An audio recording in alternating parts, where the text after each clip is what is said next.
Welcome back to the Roadside Rescue YouTube channel. I'm Ernest, and we've got two calls today out in a town about 30 minutes away. We've come out here a few times.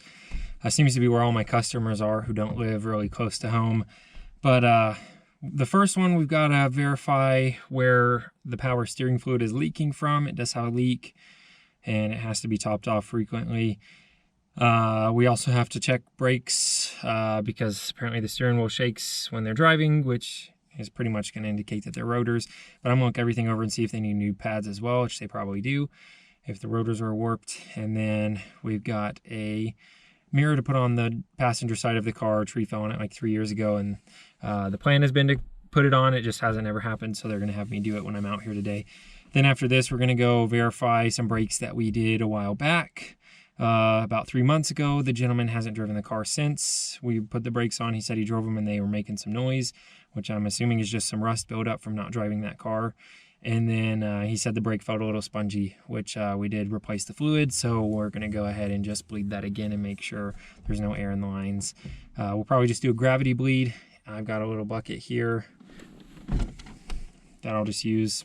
We'll just pop those little bleed valves open on those rotors and start from the furthest one back.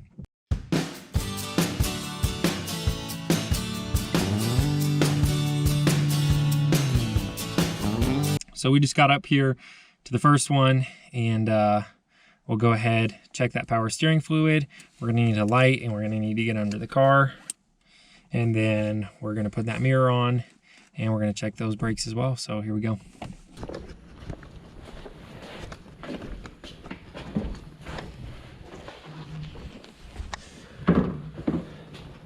Okay, here's our mirror. Hello. It's gonna go like this. So looks like it's gonna have three. Let's see if I can get these off here.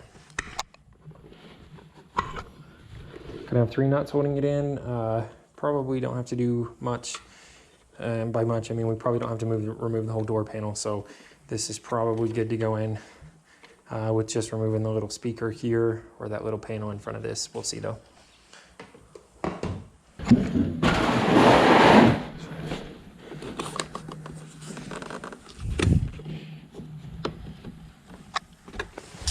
Okay. Looks like we are going to have to remove the whole door panel, but it's not going to be a big deal. It looks like one screw, probably just the one, and then a bunch of clips. So we'll get this screw out.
Okay, there's two hidden behind here, which I was half expecting, but it looked like when I took a quick peek at it, that there wasn't, but there is. So.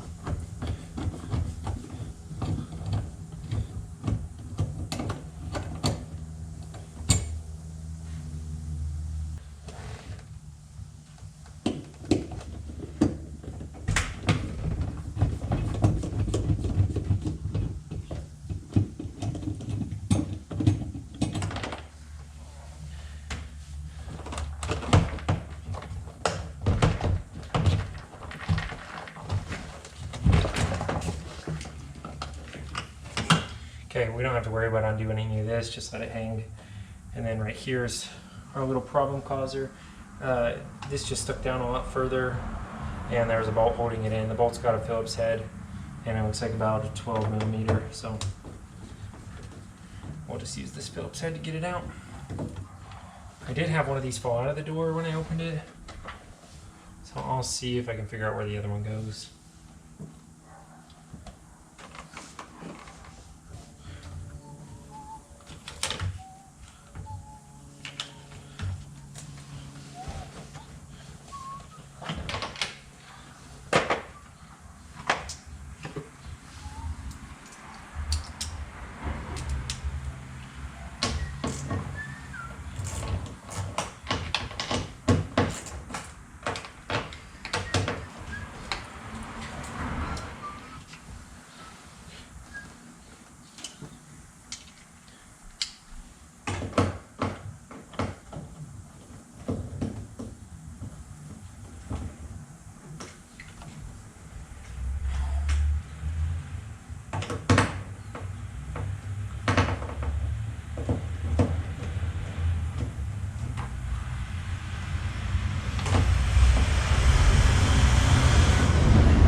Okay, simple as that.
All right, about 10 minutes.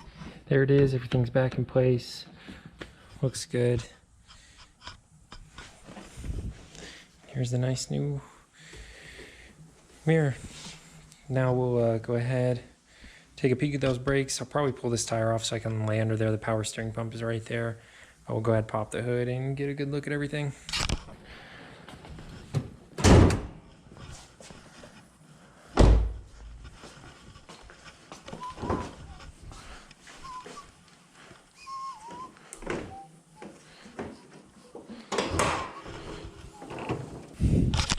Okay, so just verifying these brake pads. They're about at their wear interval. They've probably got about 2-3 millimeters left. It's probably hard to see because there's just the slightest angle I can see them at. So if they're going to need new rotors, then at this point they're going. All right, so we're up under here again, looking at this, and if you can see, the power steering pump has a few seals on it that have gone bad, particularly right where this hose connects. So what I'm gonna do is when I come up here to do the brakes, I'll bring some seals and see if I can get that to seal back up. If it doesn't, then we'll just replace the pump. So it's probably gonna end up needing a new pump, but we'll see. Again, when I come up here to do the brakes, get everything torn apart for new rotors, I'll probably take that pump out and try and just rebuild those seals. So it may work, we'll see, but for sure that's what's going on here. So I think that's all three things we needed to diagnose. I'll double check my phone, the text I got from him, but it's definitely coming from that pump down there. All the lines up above it are nice and clear. If you can actually see here, that line back there is one of the power steering lines. So they have pressure fittings on them. They'll often leak, and so you could see it on this hose as well if it was leaking, but this hose is nice and dry. So pretty concentrated around that pump. And yeah, so we'll rebuild the seals, and that's it for this one. So we'll see you when we get over there to bleed those brakes and check out what's going on with those.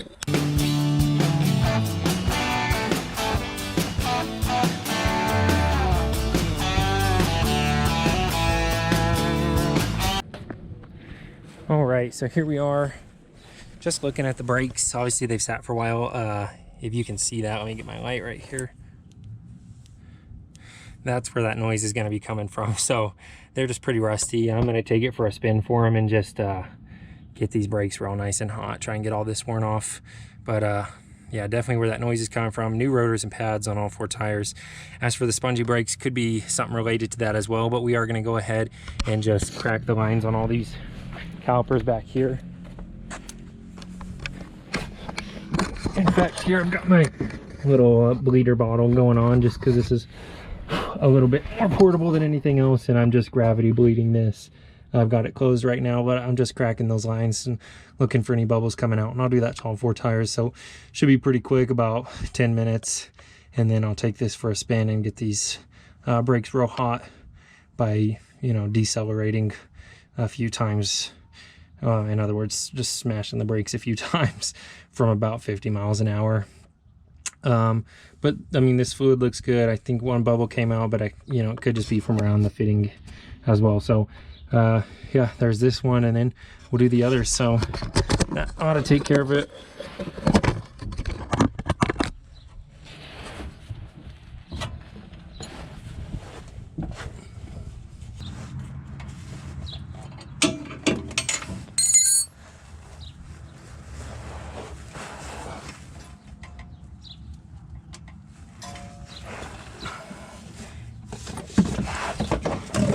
Okay, there's 2.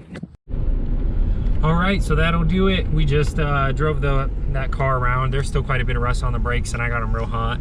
So I just told him a few days of driving ought to wear that out. If not, they're warranted, but he's planning on selling the car, so I just gave him a business card. I said, if you sell it, just tell the people if they have an issue with it, then we'll warranty out those rotors. But it just really needs to be driven to get all that rust worn off. Again, it's been sitting for 3 months, and I'm sure he's got his sprinklers on spraying those rotors every morning. So we will consider that a job well done. And if you like the video, consider subscribing. We'll see you on the next one. This is the Roadside Rescue YouTube channel. Welcome back to the Roadside Rescue YouTube channel. I'm Ernest, and we've got a quick job here. Our neighbors are trying to sell their vehicle, and they've got a little trim piece around that wheel well that's come off of there. I think it's a Honda Pilot or CRV. I might be wrong. Anyways, just a little plastic trim piece. They're going to sell it, and they just want it done as cheap as possible. So we're probably going to rivet it on there. It's got that little metal lining underneath the fender that it does cover, so we'll probably just drill some small holes through there and put some pop rivets in it. So we'll go ahead and do that, and we'll get over there and get it done. All right, so here's what we're talking about, this plastic piece. Again, this is metal, so I'll probably just go and with that small drill bit, drill a few holes in here and just pop rivet it in place up here, and then it'll probably stay nice and tight up there. If not, we'll look at maybe getting some of these to reconnect, but not the biggest deal right now. So here we go.